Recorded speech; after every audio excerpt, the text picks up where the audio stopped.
میں فاریہ چوہان ہوں۔ میرا تعلق چکوال سے ہے۔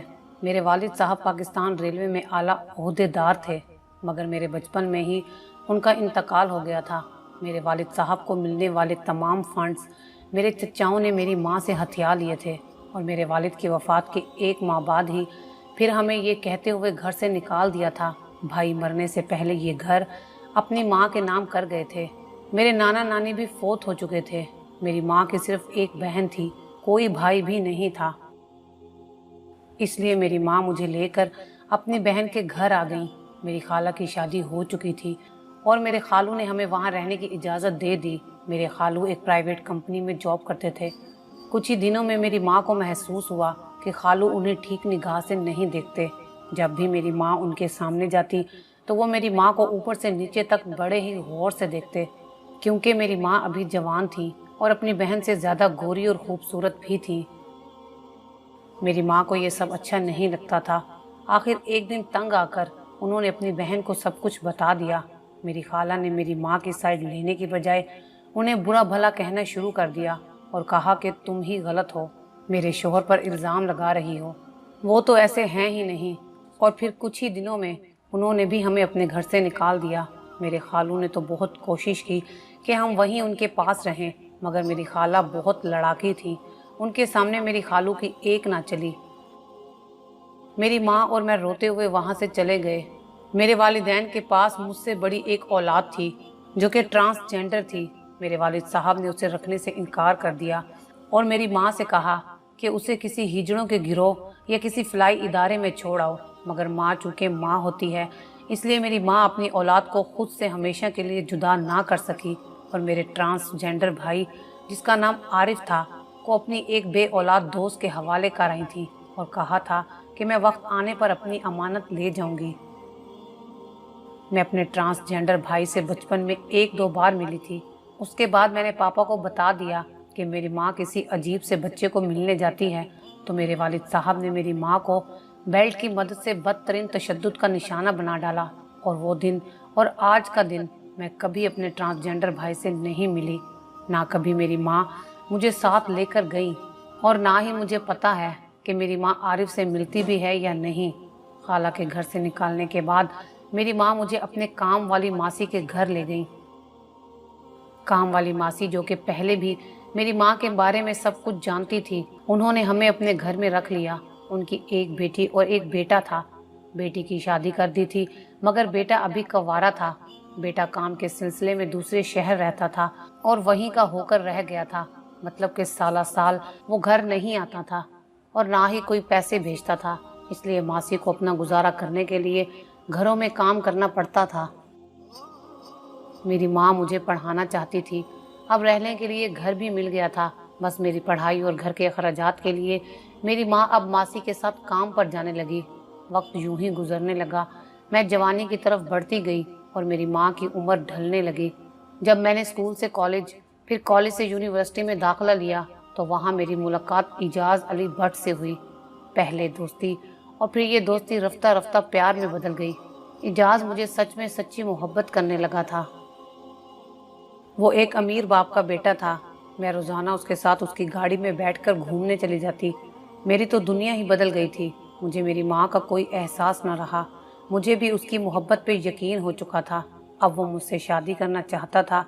مجھے بھی اعجاز علی بٹ سے محبت ہو گئی اور میں بھی اب شادی کرنا چاہتی تھی۔ میں اس غریبی کی دنیا سے تنگ آ گئی تھی۔ اعجاز علی بٹ کے کہنے پر میں نے ماں سے اپنی پسند کے متعلق بات کی تو میری ماں نے بنا کوئی دلیل سنے میری بات کو رد کر دیا۔ میں بھی ضد پر اڑ گئی۔ شروع میں تو میں نے اپنی ماں کی بہت منتیں کی، مگر وہ کسی بھی طرح ماننے کو تیار نہیں تھی۔ ان کا ایک ہی جواب ہوتا تھا کہ تم ابھی اپنی تعلیم مکمل کر لو، کچھ بن جاؤ، پھر شادی کروں گی۔ مجھے اپنی ماں پر بہت غصہ آتا تھا، دل کرتا تھا بھاگ جاؤں یہاں سے، اور آخر کار ایک دن ماں کی مرضی کے خلاف جا کر اعجاز علی بٹ سے نکاح کر لیا۔ اعجاز علی بٹ کے والد صاحب کا نیوزی لینڈ کے 4 مشہور شہروں میں سٹیل کی فرینسز کا بزنس تھا۔ میں اعجاز علی بٹ کے ساتھ نیوزی لینڈ شفٹ ہو گئی۔ مجھے اپنی بوڑھی ماں کا کوئی احساس نہیں تھا، جس نے لوگوں کے گھروں میں صفائیاں کر کر کے مجھے پالا اور پڑھایا تھا۔ میں نے یہ بھی نہ سوچا میرے یوں گھر چھوڑنے پر میری ماں کا کیا حال ہوگا؟ وہ میرے بنا رہ بھی پائے گی یا نہیں؟ میں تو اعجاز علی بھٹ کے پیار میں اندھی ہو گئی تھی اور اپنی ماں کے پیار کو بھلا بیٹھی تھی۔ بنا بتائے میں گھر سے بھاگ گئی اور پھر کبھی پلٹ کر ماں کی خبر نہ لی۔ شادی کے بعد میں نے اپنی نئی زندگی کا آغاز کیا۔ وقت گزرتا گیا، یہاں تک کہ میرے 2 بچے بھی جوانی کی دہلیز پر قدم رکھ چکے تھے۔ ایک دن آکلینڈ کے مشہور پارک میں مجھے ایک میری پرانی جاننے والی اچانک مل گئی، جن کا نام رابعہ تھا۔ انہوں نے اتنے عرصے بعد مجھے پہچان لیا۔ وہ ہمارے محلے کی سب سے امیر فیملی تھی اور مجھے تعلیم مکمل کروانے کے لیے میری ماں نے ان کے گھر بھی بطور ملازمہ کام کیا تھا۔ میں رابعہ سے ملنے سے پہلے آج تک کبھی اپنے فیصلے پر کبھی نہ پچھتائی تھی، مگر رابعہ سے ملنے کے بعد نہ صرف پچھتاوا شروع ہو گیا بلکہ مکافات عمل کی چکی بھی چلنے لگی تھی۔ میں نے رابعہ سے اپنی ماں کے متعلق پوچھا تو رابعہ نے بتایا کہ تمہاری ماں تمہارے جانے کے بعد بہت روئی تھی، تمہیں ڈھونڈنے کے لیے تمہاری تصویر کو اپنے سینے سے لگا کر پاگلوں کی طرح گلیوں میں پھرتی رہتی تھی۔ پھر ایک دن ایک ہجڑے کو گھر لائی تھی، لوگوں سے کہتی تھی یہ اس کی اولاد ہے، مگر لوگوں نے تمہاری ماں کی بات ماننے سے انکار کر دیا تھا۔ تمہاری ماں نے میری ماں کو تمہارے ہجڑے بھائی اور تمہارے باپ سے کی گئی شکایات کے متعلق بتایا، پھر یہ بھی بتایا کہ کتنا عرصہ اپنی سکی اولاد کو ملنے کے لیے تڑپی۔ انہوں نے کہا چند دن پہلے میری دوست جس کے گھر میں نے عارف کو چھوڑا تھا، میری اسی دوست کے شوہر نے عارف کو جنسی زیادتی کا نشانہ بنا ڈالا۔ تمہاری ماں کی کہانی سن کر ہم سب لوگ رو رہے تھے، مگر ہم کچھ نہیں کر سکتے تھے۔ تمہاری ماں پاگلوں جیسی باتیں کرتی تھی۔ بہت ڈھونڈنے کے بعد جب تم نہیں ملی تو تمہاری ماں وہ محلہ چھوڑ کر اپنے ٹرانسجینڈر بیٹے کے ساتھ چلی گئی۔ میرے والد صاحب نے تمہارے بھائی کو فروٹ والی ریڑھی لگوا دی، مگر ظالم معاشرے نے تمہارے بھائی کا جینا دوبھر کر دیا۔ رابعہ نے مزید بتایا کہ تمہارے اس غلط قدم کی اذیت نے تمہاری ماں کو دل کی مریضہ بنا دیا۔ ان کا مہنگا علاج کروانے کے لیے عارف فروٹ بیچ کر پیسہ پورا نہیں کر سکتا تھا، لہٰذا اس نے گرو سے رابطہ کر کے شادی بیاہ کے فنکشنز پر ناچنا شروع کر دیا تھا۔ ناچ گا کر کمائے گئے پیسے سے عارف نے اپنی ماں کا علاج شروع کروایا، مگر ڈاکٹرز نے آپریشن کا کہا اور 8 لاکھ روپے فیس مانگی، جو کہ عارف کے لیے دینا ناممکن تھی۔ اسی دوران نئے محلے میں جہاں تمہاری ماں اور عارف شفٹ ہوئے تھے، وہاں کے چند اوباش لڑکوں نے عارف کو لالچ دیا کہ آج رات کو ایک بہت بڑا فنکشن ہے، وہاں جا کر ڈانس دکھاؤ تو 2-3 لاکھ روپے کما سکتے ہو۔ عارف نے ان اوباش لڑکوں کی بات مان لی۔ انہوں نے عارف کو بہلا بسلا کر دور ویرانے میں لے جا کر جنسی تشدد کا نشانہ بنا ڈالا اور ثبوت مٹانے کے لیے عارف کو زندہ جلا ڈالا۔ ادھر جب عارف کی موت کی خبر 3-4 دن بعد تمہاری ماں تک پہنچی تو تمہاری ماں چلاتی ہوئی پولیس کے پاس گئی، مگر وہ کچھ نہ کر سکی کیونکہ وہ لڑکے امیر باپ کی اولاد تھے۔ آخر وہ بھی صدمے سے اللہ کو پیاری ہو گئی۔ عارف کی لاش ایک فلاحی ادارے کے سپرد کر دی گئی، جبکہ تمہاری ماں کے کفن دفن کی ذمہ داری میرے والدین نے لے لی۔